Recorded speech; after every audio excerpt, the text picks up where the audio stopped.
Vous êtes chez Dimbi TV News. Abonnez-vous sur Dimbi TV News.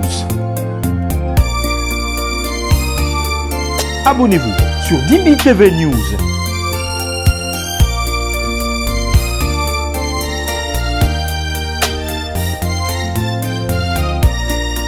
Ordinaire, le divorce était consommé. Tonton Jaco, c'est qu'on faisait semblant. Oui. Mais pour sauver les apparences. Tonton Jaco. Question de protéger l'église. Can we talk a little bit? Yes. Tonton Jaco. Tout le monde n'a pas cette éducation. J'ai demandé en qualité de prophète qu'on la retire le micro, qu'elle ne prêche plus. Et maquillage n'est pas un péché. C'est d'abord l'éducation du mensonge. Regarde-toi d'abord toi-même, ma soeur. Comment est-ce que tu t'habilles? Son mari aussi est un pasteur. Elle, pasteur qui dirige l'église. Elle a une église à côté, dans le même pays que son mari, dans la même ville que son mari. Et son mari, pasteur, a aussi une autre église dans le même pays, dans la même ville.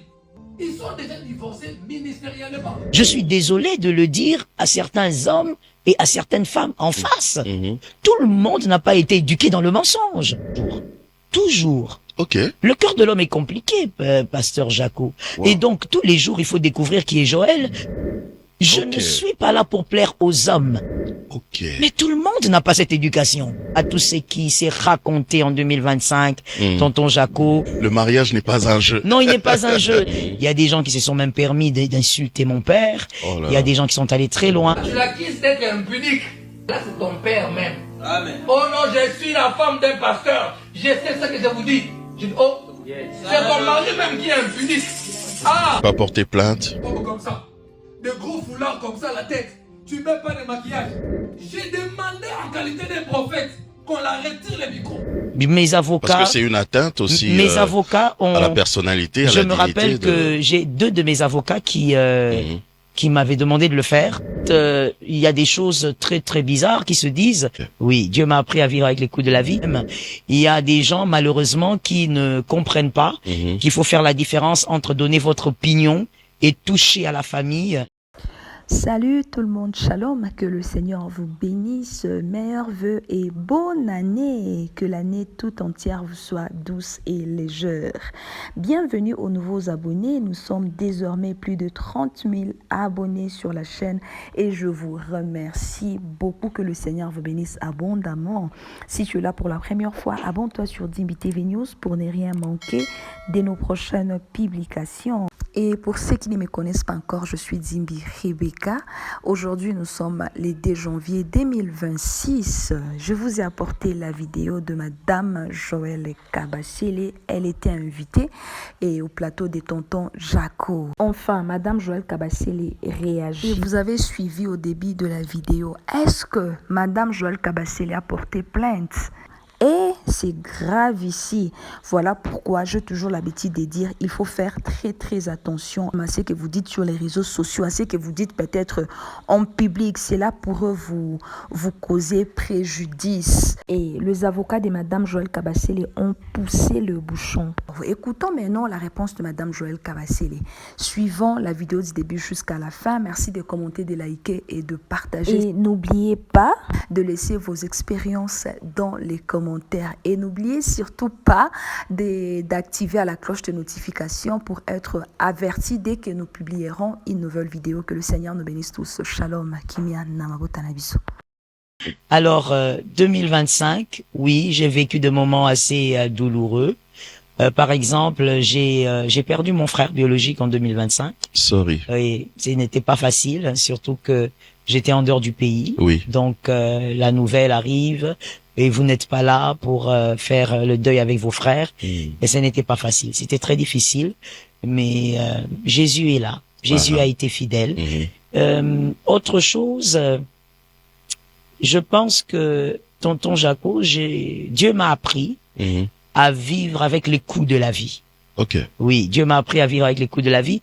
Et là, je parlerai plus des personnes qui ne me connaissent pas. C'est-à-dire, on rentre encore dans les réseaux. Et il y a eu c'est vrai du qu'on ne tout. vous connaît pas beaucoup. Non. Il y a on ne eu... voit que cette personne-là, cette lionne qui parle, qui prêche. Vous savez, des fois, c'est mieux comme ça, qu'on ne connaisse que la lionne. Parce que il faut dire que 2025 a été une année où il y a eu beaucoup de choses très compliqué sur les réseaux, très compliqué, très blessant même.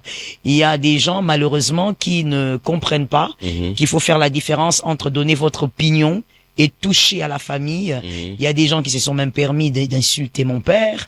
Il y a des gens qui sont allés très loin. Mais bon, avec l'éducation que nous avons reçue, nous comprenons qu'il y a malheureusement des personnes qui n'ont pas eu la grâce d'avoir une éducation assez équilibrée.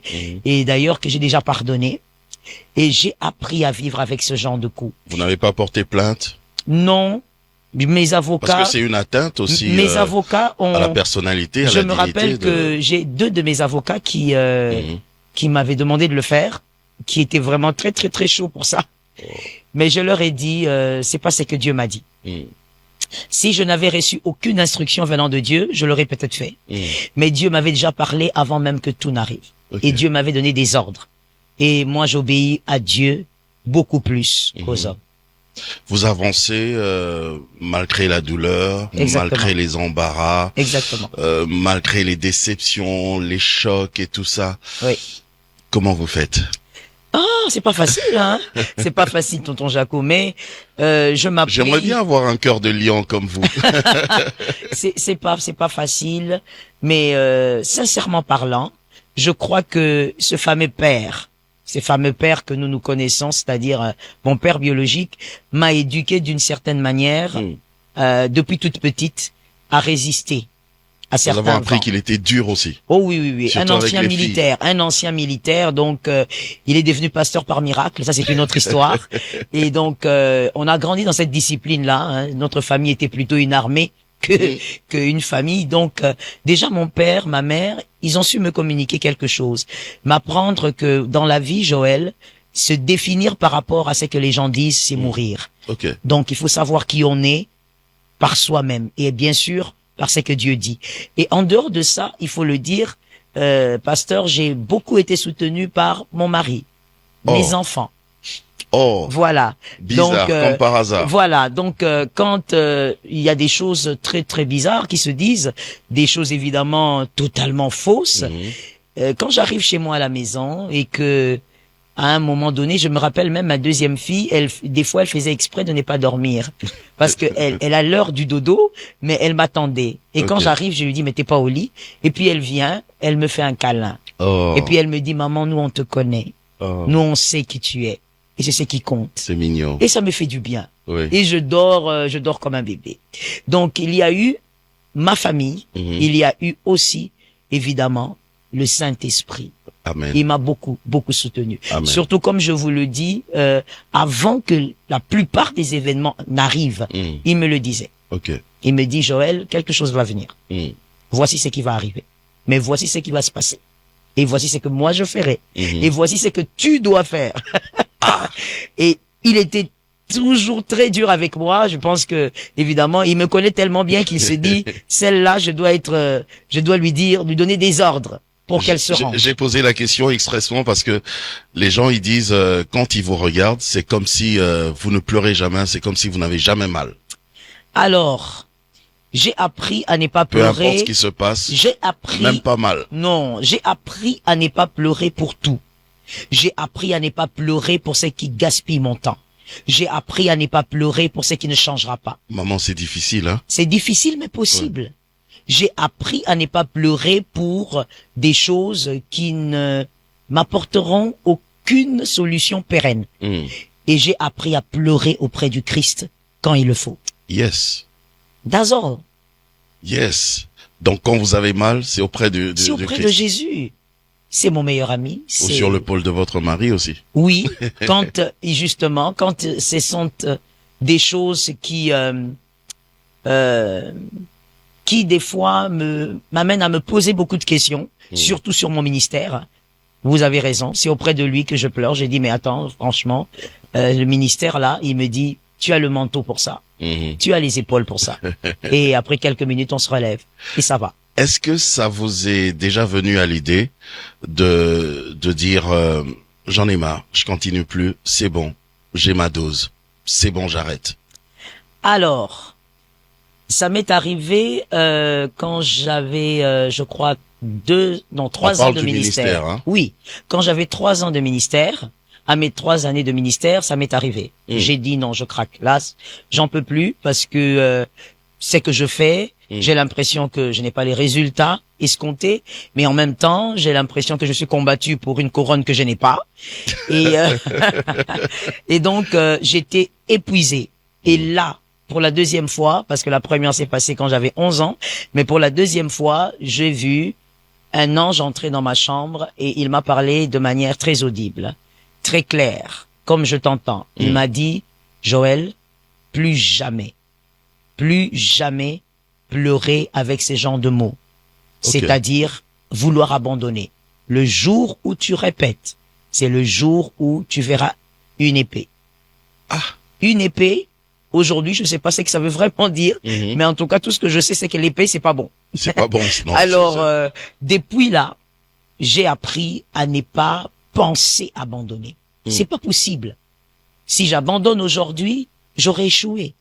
Et si j'échoue, j'aurais échoué aussi pour mes enfants. Et ça, je refuse.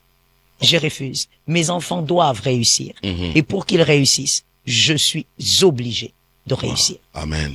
Ça, c'est pour le ministère, mais pour le mariage, dans le mariage, est-ce que ça vous est arrivé aussi une fois d'avoir l'idée de laisser tomber, d'abandonner? D'abandonner, c'est-à-dire de divorcer. Oui. Alors, divorcer, non. Pourquoi? Parce que c'est la même logique. Je ne peux pas aujourd'hui m'engager dans une histoire pour échouer. Non. Voilà pourquoi quand ça... Ça, c'est votre état d'esprit. Ben oui. Voilà pourquoi quand il y a des petits bobos entre moi et mon mari, quand il y a des problèmes... Chose qui est normale. Très normale. Je lui dis souvent, monsieur, il faut qu'on parle. Ben oui. Il faut qu'on parle. Personne ne quitte la barque. Vous lui dites sous quel ton? Oh non, je lui dis sur ce ton que tu entends. Je dis, monsieur, il faut qu'on parle. Parce que personne ne quittera la barque. Pourquoi personne ne quittera la barque? Pour plusieurs raisons. Mais les 2 grandes raisons. La première, c'est que nous sortons tous des familles très équilibrées. Nos parents n'ont pas été parfaits, mais ils ont pris des décisions. Amen. Nous avons pris la décision, il y a près de 24 ans, d'être ensemble. Amen. Alors, il n'y a rien qui devrait nous séparer aujourd'hui. Parce que nous avons la capacité de nous asseoir et de réfléchir. Et aujourd'hui, on s'est mis d'accord avec mon mari, depuis en tout cas quelques années, que on ne va pas toujours s'accorder dans tout. C'est pas possible. Mais il y a quelque chose que nous allons faire et nous allons bien le faire. Rester ensemble.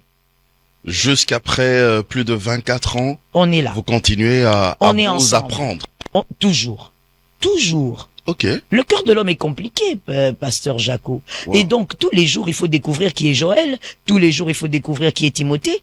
Et on est bien ensemble. Ça confirme encore que le mariage n'est pas un jeu. Non, il n'est pas un jeu. Ce livre-là, il faut que j'en fasse un tome 2, tome 3. Oui. Le mariage n'est pas un jeu. Et contrairement justement à tout ce qui s'est raconté en 2025, tonton Jaco, que vous étiez déjà au bout du rouleau. Je le dis comme ça. C'est tellement amusant de voir comment l'homme peut être ignorant. Et il y avait même des photos qui circulaient sur les réseaux. Ce qui est extraordinaire, le divorce était consommé. Tonton Jaco, ce qui est extraordinaire, c'est que l'être humain aime des fois danser dans son ignorance. Une ignorance incroyable. Je veux vous dire, je ne veux pas seulement vous dire que je suis gravement marié, mais je veux vous dire que 24 ans ensemble, avec cet homme, qui s'appelle Monsieur Timothée Mpongo Kabasele. Yes. Ok. Je n'ai jamais, moi, je n'ai jamais dormi en dehors de ma maison parce que j'ai des problèmes avec mon mari. Ce n'est jamais arrivé. Pas une seule fois. Wow. Pas une seule fois. Mon mari n'a jamais quitté la maison en disant je suis tellement fâché qu'aujourd'hui je veux dormir ailleurs, chez mon frère, chez maman, parce que la maison familiale était là. Jamais arrivé. Et quand je parle, nous avons nos familles. Elles sont témoins. Donc, si c'est faux, nous avons nos familles. Jamais arrivé. Tous les jours, nous dormons ensemble, nous nous réveillons ensemble. Quels que soient les bobos. Mais grands ou petits bobos. Mais c'est normal d'avoir des bobos. Mais on s'organise pour en parler. On est humain. Ok, Nous ne sommes pas des animaux. C'est-à-dire quand il y a des problèmes, on communique. très bien. Le problème, tonton Jaco, moi je comprends l'ignorance des gens, mais je comprends aussi dans quel siècle nous vivons. Les gens ont du mal à croire en la vérité même quand elle est simple. Les gens préfèrent croire à un gros mensonge bien monté. Pourquoi? Mais parce que l'apôtre Paul a dit qu'en dans les derniers temps, les hommes seront ennemis de la vérité. Ils seront ennemis de la vérité et ils auront la démangeaison d'écouter ce qui plaît aux oreilles. Oreille. Ben oui, l'apôtre Paul l'a déjà dit. Ils aimeront ce qui plaise aux oreilles. Alors même quand c'est un gros mensonge comme un, je sais pas, un château, les gens préfèrent le mensonge. Et j'ai même entendu par-ci par-là, parce qu'il faut dire que je ne me focalise jamais sur les mauvaises nouvelles, j'ai entendu par-ci par-là que ça se disait qu'on faisait semblant. Oui. Mais Pour sauver les apparences. tonton Jaco, Question de protéger l'église. can we talk a little bit? Yes. Tonton Jaco, tout le monde n'a pas cette éducation. Je suis désolé de le dire à certains hommes et à certaines femmes en face. Tout le monde n'a pas été éduqué dans le mensonge. Tout le monde ne fait pas semblant. Faire semblant, il faut pas oublier qu'avant, C'est le mensonge. avant que ça ne soit, tonton Jaco, une affaire de sauver les meubles, c'est d'abord l'éducation du mensonge. Ok. Mais tout le monde n'a pas cette éducation. Je Ok. ne suis pas là pour plaire aux hommes. Je sais que ça aussi ça dérange, mais je veux Ça le dérange, répéter. oui. Je ne suis pas là pour plaire aux hommes. Je suis là pour plaire à Dieu. Merci beaucoup, pasteur Joël Kabasele.